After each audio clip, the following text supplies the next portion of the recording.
What? So many people would be expecting me to talk about, to be writing about the last 2 years and our past experiences with, you know, drugs and having a new child and all the press coming down on us and stuff like that. I decided to just use experiences from books and other stories instead of even dealing with my life. You know, I mean, there's a little bit of my life, personal things in it, but for the most part, it's just it's very unpersonal, you know, impersonal, you know, and I think that'll be a surprise to a lot of people. I think the general consensus was that the album may not sell as much, and so they were concerned with that, you know, but they never ever once put any pressure on us. They just basically told us their feelings and their thoughts of what they thought of the record. You know, most people don't like the record. You know, a lot of my friends don't even like the record. Oh yeah?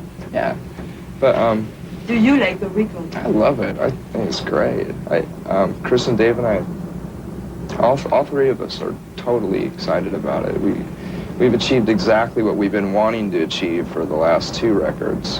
This is the sound that we've had in our heads that has never been able to transfer. I really don't care what anyone thinks about my past drug use. I can put the blame on that kind of influence, but it's a mixture of, you know, rock and roll in general, you know, the Keith Richards thing and Iggy Pop and all those other people that did drugs. I just thought it was just one of those things that you do, you know, to relieve the pain. But, you know, as I expected, before I started doing heroin, I realized that I knew at the beginning that it would become just as boring as marijuana does, you know. Like all drugs, after a few months, it's just as boring as, you know, breathing air, you know.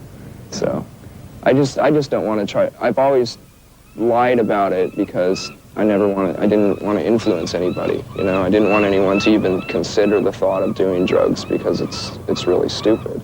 There's nothing more embarrassing than a group of people walking up to you and shaking and clamoring and you know, and praising you like you're some kind of fucking god or something. It's embarrassing. I was a big heavy metal fan for years in junior high school, and I have nothing against heavy metal fans at all, you know, except for, you know, some of the, you know, for the most part, most heavy metal has always been pretty sexist, so, you know, there are a lot of areas in it that I don't agree with, but that's no reason to exclude a person from, you know, having the opportunity to listen to your music.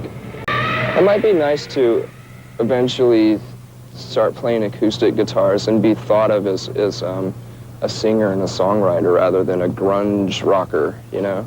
Because then I might be able to take advantage of that when I'm older and sit down on a chair and play acoustic guitar like Johnny Cash or something, you know? And it won't be a big joke, but who knows? When we play live, we lack a lot of things because I have to concentrate on so many different areas at once, you know. I've always lacked in any kind of participation or any kind of feelings with the audience, you know what I'm saying? Like, I can never really, because I'm concentrated on my guitar and I have to remember the lyrics and I have to remember to push these little buttons down on my fuzz pedals and stuff, and I have to sing and all this stuff, and it you know, it just confuses me. I can't chew gum and walk at the same time, so I'm expected to do like 6 things at once, and so just adding another guitar player is totally a relief. It just really helps. It's great. And we got this guy, Pat Smear, who's in the Germs. The pleasure I get out of it is knowing that many people like the music, you know. But I was validated beyond any expectations when we were playing in clubs, you know. Just to have that many people, just to have 50 or 100 people tell you that they like your music is fine enough with me, you know. So I've never been afraid of any kind of failure. We like to change with every song. Like every song, I'll twiddle my knobs and turn them into a different sound. So I just don't like to repeat things. Kind of passive-aggressive in a way, you know. We don't confront one another if we're pissed off at each other. We just let the other person know that we're bothered by something that they've said and then just forget about it, you know. That's really the only way to work with somebody.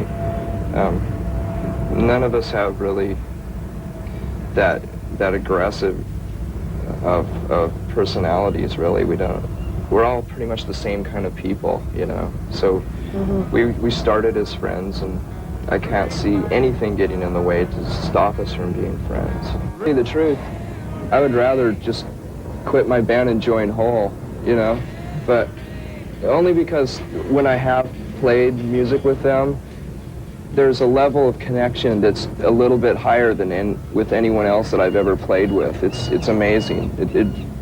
It's something that's totally satisfying for Courtney and I, but completely unrealistic because we're already so intertwined with each other, and you know, most people don't even think of the band Nirvana anymore. They think of Kurt and Courtney, you know, and it's just too much. It gets in the way.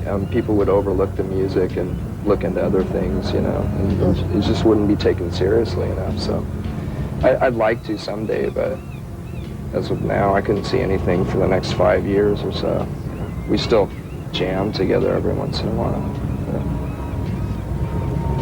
It's a sad situation. I really wish we could just join bands.